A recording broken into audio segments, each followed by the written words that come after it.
እዚ ኣፎት ሚድያ እዩ ጥዕና ሃበልና ብዝተፈላለየ ቦታን ኩነታትን ኮይንኩም ትሕዝቶና ትከታተሉ ክቡራትን ክቡራንን ላይክ ሼር ሰብስክራይብ ምግባር ስለትከታተሉና ምስጋና ንዕዙዝ እዩ ናብ እዋናዊ ሓበሬታት ሰዓት ከነሰጋግረኩም ኣብ ምዕራብ ትግራይ መጥቃዕቲ ከም ዝተፈጸመ ተፈሊጦም ካብ ትግራይ ንብልጽግና ህጹጽ ደብዳቤ ተጻሒፉሎም ብኻሊ ወገን ፕሬዝደንት ጀነራል ታደሰ ውሳነ አብይ አሕመድ ከም ዘይቕበሉ ኣፍሊጦም ኣለው ሚስጥራዊ ኣኼባ ከም ዝተኻየደ ዝተገለጸ ኮይኑ ላዕለዎት ሓለፍቲ ከም ዝተኣገዱ እውን ይሕበር ኣሎ ነዚኣቶምን ካልኦት ተገደስ ዝብል ናይ ምዕባለታትን ከነካፍለኩም ኢና ሕጽረት ነዳዲ ኣብ ሃገራዊ ፈተና 12 ክፍሊ ዕንቅፋት ኮይኑ ስለዘሎ ብህጹጽ መፍትሒ ይገበረሉ ኢሉ ቢሮ ትምህርቲ ጊዜያዊ ምሕዳር ትግራይ ሕጽረት ነዳዲ ሃገራዊ ፈተና 12 ክፍሊ ዝወስዱ ተምሃሮን ኣብ መፈተኒ ማእኸላት ምጉዓዝን ምስ ተፈተኑ ናብ ስድሮም ኣብ ምምላስን ዕንቅፋት ይኸውን ስለዘሎ ብህጹጽ መፍትሒ ንክግበረሉ ቢሮ ትምህርቲ ጊዜያዊ ምሕዳር ትግራይ ሓቲቶም ሰነ 23/2017 ዓ.ም ጀሚሩ ኣብ ዝወሃብ ሃገራዊ ፈተና 12 ክፍሊ ጊዜያዊ ምሕዳር ትግራይ ኣብ ዘመሓድርን ወረዳታት ኣብ ዝርከባ 247 ካልኣይ ብርኪ ኣብያተ ትምህርቲ ክመሃሩ ዝጸንሑ ልዕሊ 36,000 ተምሃሮ ፈተና ንምውሳድ ከም ዝተዳለወ ገሊጹ ቢሮ እቶም ተምሃሮ ናብ ዝፍተኑሉ 7 ማእኸላት ንምጉዓዝን ምስ ተፈተኑ ናብ ገዝኦም ንምምላስን በቲ ዘሎ ስሩዕ ታሪፍ ተሓሲቡን ናብ ወረዱ ዝተላኸ እኳ እንተኾነ ሕዚ ኣብ ትግራይ ብዘሎ ሕጽረት ነዳዲ ምኽንያት እቶም ተምሃሮ ናብ ዝፍተኑሉ ማእኸል ምጉዓዝ ኣይተኻኣለን ኢሎም ተምሃሮ ትግራይ ብዝተረጋግዐ ኩነታት ናብ መፈተኒ ማእኸላት ከይዶም ተረጋጊዖም ፈተኖም ክፍተኑን ምስ ተፈተኑ ናብ ስድሮም ንክምለሱን ሚኒስትር ትምህርትን ኣገልግሎት ትምህርቲ ፈተናን ምዘናን ምስ ምልከት ማእከላት ፌደራል በመረዳ ነዳዲ ናብ ትግራይ ከእቱ ምግባር ትጸገም ብህጹጽ ንክፍታሕ ክሰርሑ ኣብ ዘጽሓፎ ደብዳቤ ሓቲቱሎም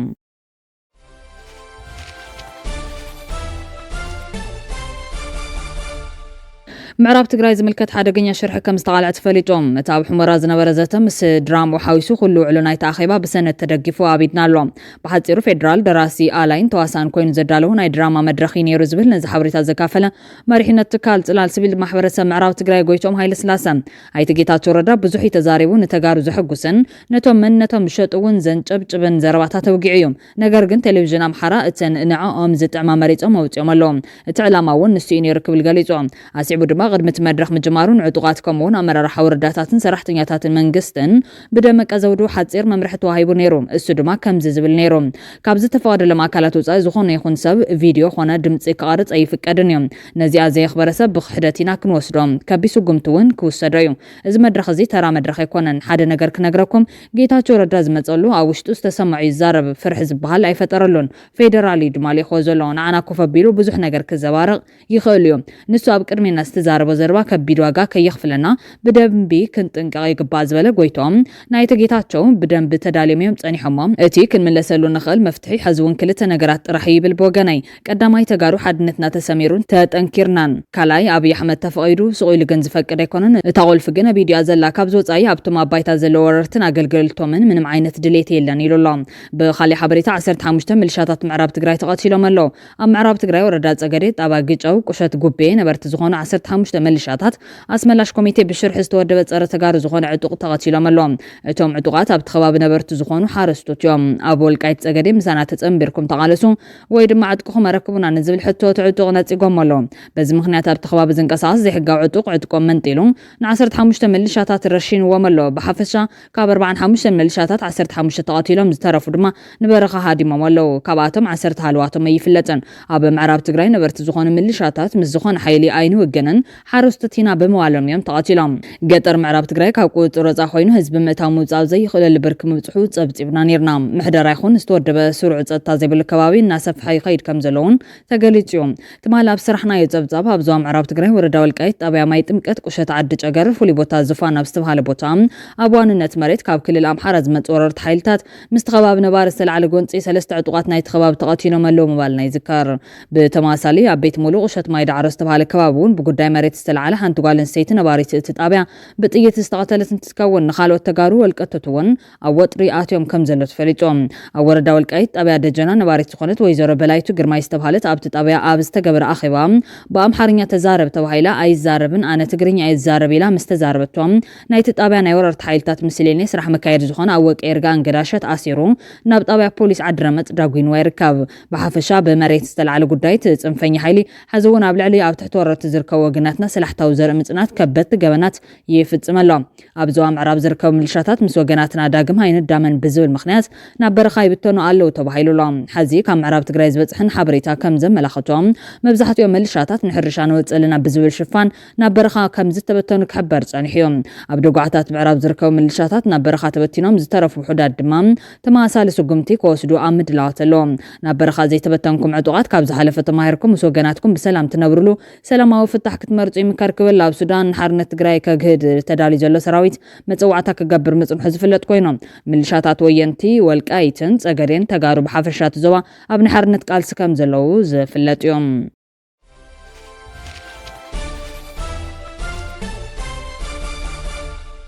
ጀነራል ታደሰ ወረደ ንውሳነ ብልጽግና ከምዝ ተቃውሞ ተፈሊጦም ዙርያ መለስ ጸገማት ብዘላቕን ምፍታሕ ምስ ፌደራል መንግስቲ ፖለቲካዊ ልዝብ ንምግባር ክንሓትት ኢና ኢሎም ኣለዉ ፕረዚደንት ጀነራል ታደሰ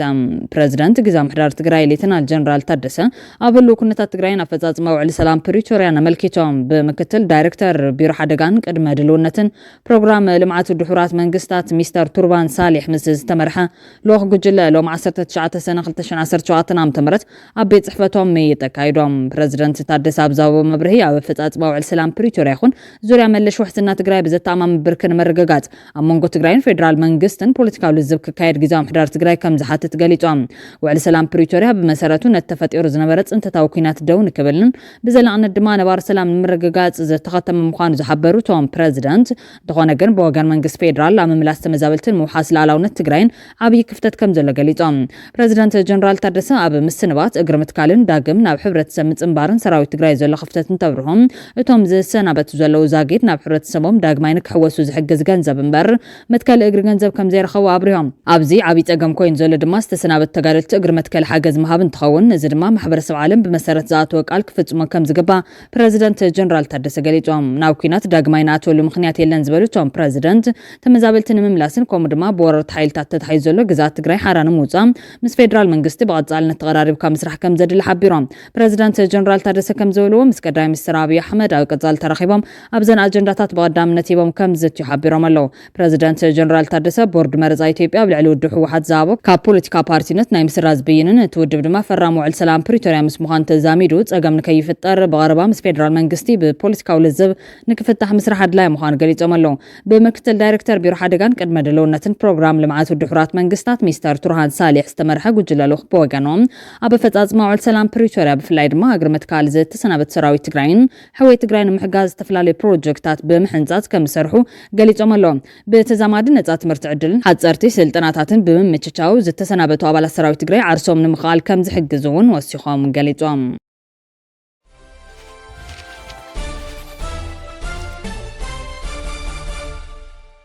ኤርትራ ኣብ ሃገር ይፈጸም ዝተባሃለ ምግሃስ ሰብኣዊ መሰላት ንዝምርምር ዕማም ሕቡራት ሃገራት ስርሑ ደው ከተብሎ ትጽዕር ምህላዋ ናብ ባይቱ ሰብኣዊ መሰላት ሕቡራት ሃገራት ዝተላኸ ሰነድ ከም ዘመላኸተ ሮይተርስ ገሊጹ እዚ ከምዚ ዝኣመሰለ ሳሕቲ ዝረአ ስጉምቲ ተቐባልነትን ተረኺቡ ካብ ምርመራ ካድማ ንዝደልዩ ሃገራት ከተባብዕ ከም ዝኽእል ምዕራባውያን ዲፕሎማስኛታት ስጋቶም ይገልጹ ኣሎም እቲ ፍሉይ ወኪል ሕቡራት ሃገራት ኣብ ጉዳያት ሰብኣዊ መሰላት ኤርትራ ብሱዳናዊ ኪላ ሕጊ መሐመድ ዓብደሰላም ባቢኬር ዝምራሕ ኮይኖም ከም ሂውማን ራይትስ ዎች ዝኣመሰሉ ሲቪካውያን ማሕበራት ገበን ዝፈጸሙ ናብ ሕጊ ዘይምቕራብ ኣስፋሕፊሑ ምህላው ኣብ ዝሕብሩሉ ዘለዉ እዋን ኣብ ኤርትራ ዝካየድ ጥሕሰት ሰብኣዊ መሰላት ንክስንድ ስልጣን ተዋሂቡ ኣሎ ፍሉይ ወኪል ሕቡራት ሃገራት ኣብ ጉዳያት ሰብኣዊ መሰላት ኤርትራ ብ16 ሰነ ኣብ ጄኔቫ ብዘቕረቦ ጸብጻብ ኩነታት ኤርትራ ከም ዘይተመሓየሸ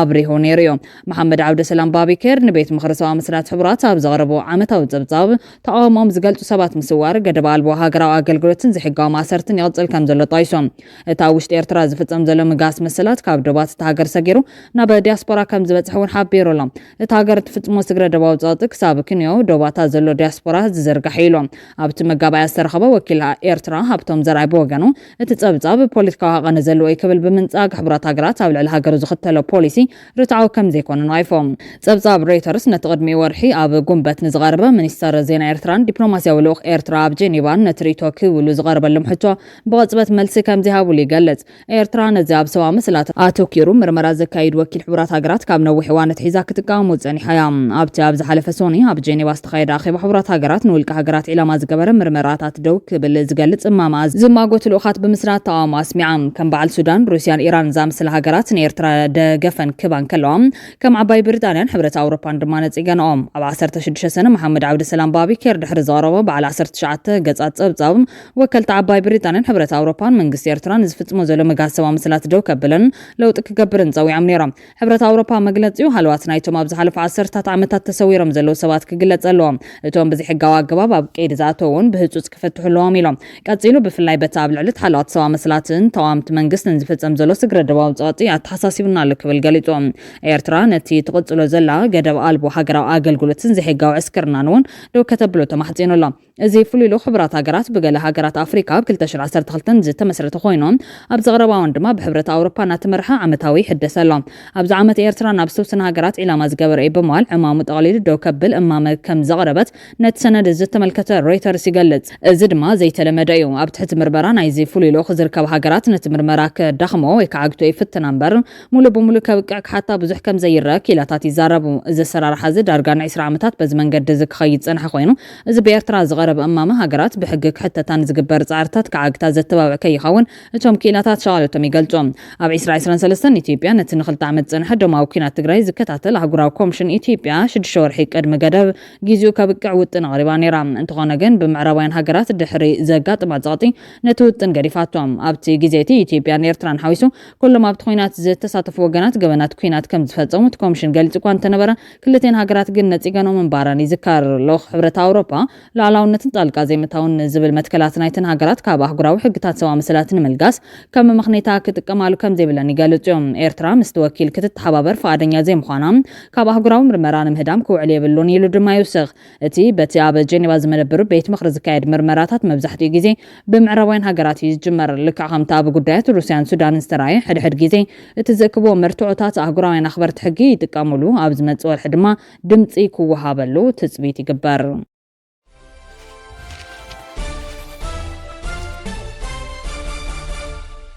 ምቁራጽ ተኽሲ ድሕሪ መዋጀን ፈለማዋን ስተራይል ዓልዋይ መራሒ ኢራን ኣያቶላህ ኣሊ ካማኒ ንኣሜሪካ ከቢድ ጽፍዒት ከም ዝሃብዋ ተዛሪቦም እቲ ኣብቲ ሃገር ወሳነ ስልጣን ዘለዎ ኣያቶላህ ኣሜሪካ ንመደብራት ኒኩለር ኢራን ድሕሪ መጥቃዓ ንፈለማዋን ንህዝቢ መግለጺ ሂቡ ፕረዚደንት ኣሜሪካ ዶናልድ ትራምፕ ንኣድማዕነት መጥቃዕቲ ዋሽንግተን ከም ዘጋነኖ ዝሙግት እቲ ላዕለዋይ መንፈሳዊ መራሒ በቲ ደብዳበ ዝተጓናጸፈ ዓብዪ ዓወት የለን ክብል ተዛሪቦም ቅድሚ እቲ ብቪድዮ ዘመሓላለፉ መልእኽቲ ኣብ ኤክስ ኣብ ዘውፅኦ ጽሑፍ እውን ሃገሩ ኣብ ልዕሊ እስራኤል ከም ዝተዓወተ ይገልጽ ቅድሚ ክልተ ሰሙን እስራኤል ኣብ ልዕሊ ኢራን ጽዑቕ መጥቃዕቲ ኣየር ድሕሪ ምጅማራ ቴሄራን ማዕበላት ሚሳኤል ብምውንጫፍ ግብሪ መልሲ ከም ዝሃበት ይዝካር ኣብቲ ፕረዚደንት ኣሜሪካ ኩናት 12 መዓልቲ ክብል ዝሰመዮ ረጽሚ ብወገን ኢራን ብውሕዱ 627 ሰባት ክቕተሉ ከለዉ ኣብ እስራኤል እውን 28 ሰባት ከም ዝሞቱ ጸብጻባት ይገልጹ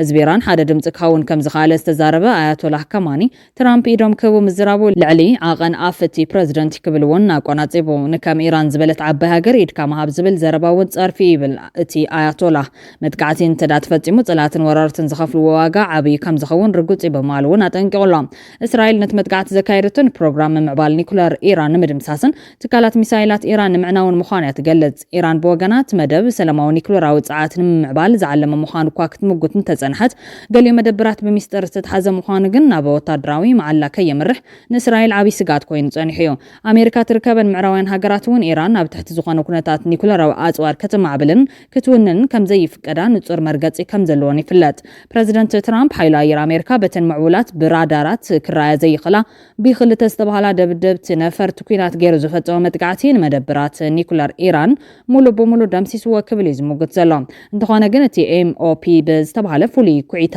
ቦምባታት ዝተኻየደ መጥቃዕቲ ክሳብ ክንደይ ኣድማዕ ከም ዝነበረ ኣካታዕ ኮይኑ ይርከብ ብገምጋም ትካል ስለያ ወፃኢ ኣሜሪካ ሲአይኤ ከቢድ ዕንወት ከም ዝወረዶ እዩ ዝግለጽ ዘሎ እስራኤል ብወገና ዳግማይ ንክስስን ነዊሕ እዋን ከም ዝወስደሉ ብምግላጽ መጥቃዕቲ ዕውት ምንባሩ ቀዳማይ ሚኒስተር ቤንጃሚን ኔታንያሁ ምዝራቡ ይዝካር ላዕለዋይ ኣዛዚ ሓይልታት ምክልኻል ኣሜሪካ ዝኾነ ኣቦ ወንበር ጠቕላላ ስታፍ ጀነራል ዳን ኬን ሎም ኣብ ዝሃቦ ጋዜጣ መግለጺ እቲ ዝተደርበየ ቦምባታት ኣሜሪካ ዕላማታቱ ብግቡእ ከም ዝወቕዐን ከም ዝተፈንጀረን ካብ ምግላጽ ሓሊፉ ብዛዕባ ዘውረዶ ጉዳት ብንጹር ኣይተዛረበን ዘሎ ብኣንጻሩ እቲ ሓለቑ ዝኾነ ጸሓፊ ክፍሊ ምክልኻል ፒት ሄገስት እቲ መጥቃዕቲ ታሪኻዊ ዕውት መጥቃዕቲ ክብል ብምግላጽ ገዚፍ ጉዳት ተውሪዱ ክብል ገሊጹ እዩ ብፍላይ እቲ ልዕሊ ጎቦታት ፎርዶስ ተደርበያ ውሽጢ ሓደ ካልኢት ልዕሊ 300 ሜትሮ ዝውንጨፍ 6 ቦምባታት ነቲ ምስጢራዊ መደበር ተባሂሉ ዝተሰርሐ ምዃኑ እዩ ጀነራል ኬን ዝገልጽ። ሓደ ኣሜሪካዊ ወታደራዊ መኮንን ንልዕሊ 15 ዓመታት ንፎርዶ ከጽንዕ ከም ዝጸንሐ እውን እቲ ጀነራል ይጠቅስ። ኢራን ናብ ልዕሊ ኣብ ቀጠር ዝርከብ ወታደራዊ ማዕስከር ኣሜሪካ ዝፈጸመቶ ናይ ሕነ ምፍዳይ መጥቃዕቲ ብዝምልከት ኣቐዲሙ ብዝተረኸበ ሓበሬታ ዝበዝሐ ኣብኡ ዝነበረ ሰራዊት ኣቐዲሙ ከም ዝወፀን 44 ወታደራት ጥራሕ ንሓለዋ ከም ዝተረፉን እቲ ጀነራል ገሊጾም። በኻሊ ወገን እስራኤል ነቲ ብብልሹ እናተኸሲሱ ዘሎ ቀዳማይ ሚኒስትር ቤንጃሚን ኔታንያሁ ምሕረት ክትገብረሉ ዶናልድ ትራምፕ ጸዊዕሎም። ኔታንያሁ ብላዕ ምሃብ ምጥፋን ምጉዳል እምነትን ዝብሉ ክስታት ቀሪቦም ሙሉ ከም ዘለው ይፍለጥ እዮም። ትራምፕ ንእስራኤል ንምድጋፍ ኣብ ልዕሊ ኢራን ዘካየዱ መጥቃዕቲ ንኔታንያሁ እውን ከድሕን ከም ዝኽእል እዩ ኣሚቱ ዘሎ። ክቡራትን ክቡራንን ቤተሰብ ኣፎት ሚድያ ነሳት ዜና ባኹም ከነብሎም ዝሓዝናዮም እዋናዊ ዛዕባታት ተቐሪብና ከንቢትና ኣለና። ንሰናይ ምክታልኩም ኣዝና ነመስግን። ኣብ ዝቕፅል ብኻልኦት ሓበሬታታት ክሳብ ንራኸብ ንምድለዋትና ላይክ፣ ሼር፣ ሰብስክራይብ ምግባር ቤተሰብ ኣፎት ሚድያ ኹኑ። ክብረት ያበልና።